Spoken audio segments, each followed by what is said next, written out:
जय श्री कृष्णा भक्तों। जैसा कि आप जानते हैं कि इस एक साल में 24 एकादशी आती हैं और हर एक एकादशी का अपना अलग अलग महत्व है। श्रावण में पड़ने एकादशी एकादशी को कामिका एकादशी कहा गया है और आज हम इस कामिका एकादशी के महत्व के बारे में जानते हैं। कामिका एकादशी का क्या महत्व है? अर्जुन ने कहा, हे प्रभु, मैंने आषाढ़ माह के शुक्ल पक्ष की देवशयनी एकादशी का सविस्तार वर्णन सुना। अब आप मुझे श्रावण मास के कृष्ण पक्ष की एकादशी की कथा सुनाने की कृपा करें। इस एकादशी का नाम क्या है? इसकी विधि क्या है? इसमें किस देवता का पूजन होता है? इसका उपवास करने से मनुष्य को किस फल की प्राप्ति होती है? भगवान श्री कृष्ण ने कहा, हे श्रेष्ठ धनुधर, मैं श्रावण माह की पवित्र एकादशी की कथा सुनाता हूँ। ध्यान पूर्वक श्रवण करो।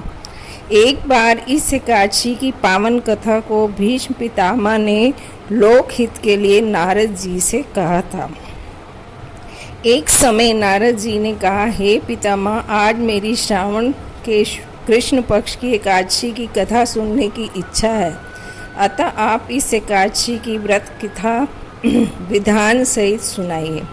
नारद जी की इच्छा को सुन भीष्म पितामह ने कहा, हे नारद जी, आपने बहुत ही सुंदर प्रस्ताव किया है। अब आप बहुत ध्यानपूर्वक इसे श्रवण कीजिए। श्रावण माह के कृष्ण पक्ष की एकादशी का नाम कामिका एकादशी है। इस एकादशी की कथा सुनने मात्र से ही वाजपेयी यज्ञ के फल की प्राप्ति होती है। कामिका एकादशी के उपवास में शंख, चक्र, गदाधारी भगवान विष्णु का पूजन होता है। जो मनुष्य इस एकादशी को धूप, दीप, नैवेद्य आदि से भगवान विष्णु की पूजा करते हैं, उन्हें गंगा स्नान के फल से भी उत्तम फल की प्राप्ति होती है। सूर्य ग्रहण और चंद्र ग्रहण में केदार और कुरुक्षेत्र में स्नान करने से जिस पुण्य की प्राप्ति होती है, वह पुण्य कामिका एकादशी के दिन भगवान विष्णु की भक्ति पूर्वक पूजा करने से प्राप्त हो जाती है। भगवान विष्णु की श्रावण माह में भक्ति पूर्वक पूजा करने का फल समुद्र और वन सहित पृथ्वी दान करने के फल से भी ज़्यादा होता है। व्यतिपात में गंडकी नदी में स्नान करने से जो फल प्राप्त होता है, वह फल भगवान की पूजा करने से मिल जाता है।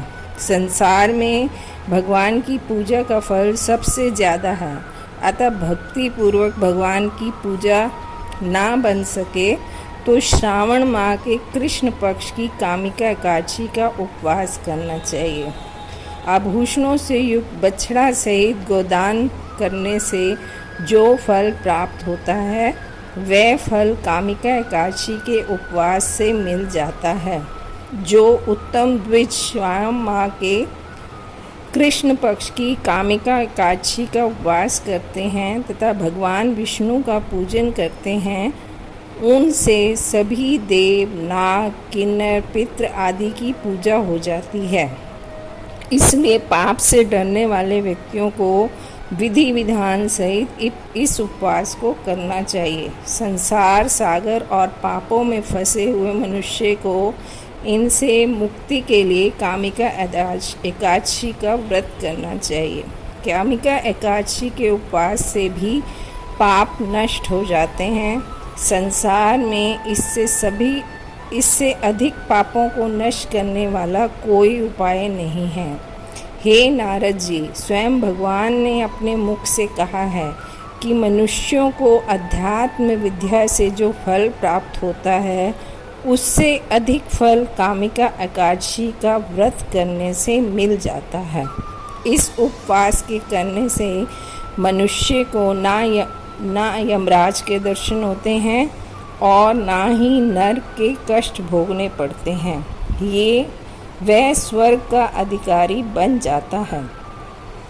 जो मनुष्य इस दिन तुलसी दल से भक्ति पूर्वक भगवान विष्णु का पूजन करते हैं, वे इस संसार सागर में रहते हुए भी इस प्रकार अलग रहते हैं जिस प्रकार कमल पुष्प जल में रहता हुआ भी जल से अलग रहता है। तुलसीदास से भगवान श्री हरि का तुलसी दल से भगवान श्री हरि का पूजन करने का फल 1 बार स्वर्ण और 4 बार चांदी के दान के फल के बराबर है। भगवान विष्णु रतन, मोती, मणि आदि आभूषणों की अपेक्षा तुलसी दल से अधिक प्रसन्न होते हैं। जो मनुष्य प्रभु का तुलसी दल से पूजन करते हैं, उनके सभी पाप नष्ट हो जाते हैं। हे नारद जी, मैं भगवान की अति प्रिय श्री तुलसी जी को प्रणाम करता हूँ। तुलसी जी के दर्शन मात्र से मनुष्य के सभी पाप नष्ट हो जाते हैं और शरीर के स्पर्श मात्र से मनुष्य पवित्र हो जाता है। तुलसी जी को जल से स्नान कराने से मनुष्य को सभी यम यातनाएं नष्ट हो जाती हैं। जो मनुष्य तुलसी जी को भक्ति पूर्वक भगवान श्री चरण कमलों में अर्पित करता है, उसे मुक्ति मिलती है।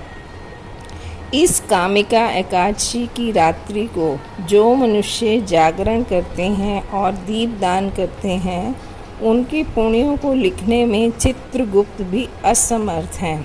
एकादशी के दिन जो मनुष्य भगवान के सामने दीप जलाते हैं, उनके पितर स्वर्गलोक में अमृत को पान करते हैं। भगवान के सामने जो मनुष्य घी या तिल के तेल का दिया जलाते हैं, उनको सूर्य लोक में भी सहस्र दीपकों का प्रकाश मिलता है।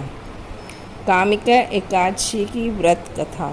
एक गांव में एक वीर क्षत्रिय रहता था। एक दिन किसी कारणवश उसकी ब्राह्मण से हाथापाई हो गई और ब्राह्मण की मृत्यु हो गई। अपने हाथों मरे हुए ब्राह्मण की क्रिया उस क्षत्रिय ने करनी चाहिए, परंतु पंडितों ने उसे क्रिया करने में शामिल होने से मना कर दिया। ब्राह्मणों ने बताया कि तुम पर ब्रह्म हत्या का दोष है, पहले प्रायश्चित कर इस पाप से मुक्त हो, तब हम तुम्हारे घर भोजन करेंगे। इस पर क्षत्रिय ने पूछा कि इस पाप से मुक्त होने का क्या उपाय है। तब ब्राह्मणों ने बताया कि श्रावण माह के कृष्ण पक्ष की एकादशी को भक्ति भाव से भगवान श्रीधर का व्रत एवं पूजा कर ब्राह्मणों को भोजन करा के सच्छृणा के साथ आशीर्वाद प्राप्त करने से इस पाप से मुक्ति मिलेगी। पंडितों के बताए हुए तरीके पर व्रत कराने वाली रात में भगवान श्रीधर ने क्षत्रिय को दर्शन दे के कहा कि तुम्हें ब्रह्म हत्या के पाप से मुक्ति मिल गई। इस व्रत के करने से ब्रह्म हत्या आदि सभी पाप नष्ट हो जाते हैं और इह लोक में सुख भोग पर प्राणी अंत में विष्णु लोक को जाते हैं। इस कामिका एकादशी के महात्म्य के श्रवण व पठन करने से मनुष्य स्वर्ग लोक को प्राप्त करते हैं। जय श्री हरि।